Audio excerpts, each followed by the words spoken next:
If you are an F1 fan, then I am absolutely sure you might have noticed these oddly shaped earplugs in the ears of Formula 1 drivers. Have you ever wondered what are they? Why do Formula 1 drivers wear these kind of earphones? Do they listen to music while driving? Nah, just kidding, they don't. So what's the real reason behind this? Why do they wear them? We'll tell you in this video. Stay tuned. But before starting out, please make sure you have liked this video and subscribe to this channel, as it will encourage me to make more of such videos. Now let's get into the topic. Reason number 1. For proper communication with the pit wall. In Formula 1, proper communication with the race engineers at the pit wall is the most necessary part in a race weekend. Proper communication can create differences of several tens. A pit wall can tell the driver about the ongoing situation of a race. They can tell him about his position, his competitor's position, and the position of others. They inform the driver of the current events, which would have been otherwise impossible for the driver to guess. The driver is also updated about the traffic. To activate the radio, the driver has to simply push a button on the steering wheel. An F1 pit wall also has the ability to warn drivers of certain problems, both with the car or with the track, during a race weekend. A warning can be in the form of temperature problems of some parts of the car, which a driver can try to manage, to various flag notifications in an event of crash on the circuit. Race engineers on the pit wall sometimes do the job of driver coaching as well. This was of course banned during the 2014 season. Reason number 2. Constant long exposure to loud engine noises. This is a more serious problem as compared to the reason number 1, because in this, driver has a chance to permanently damage his eardrums. Imagine you are sitting closely to a 1.6 liter turbocharged power unit which is capable enough to generate 800 horsepower. This strong power unit on a flip side produces a lot of engine noises as well. On a normal race weekend, Formula 1 drivers are in constant exposure to loud engine noises. And how loud is that? It's 134 decibels. Decibels is the unit to measure the loudness of sound.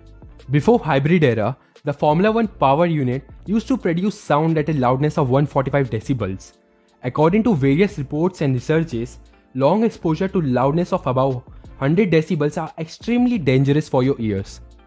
These earplugs are specially made for the drivers based on the design of their ears, as a perfectly fit earplug will allow them to block maximum amount of noise and will keep them safe from hearing loss.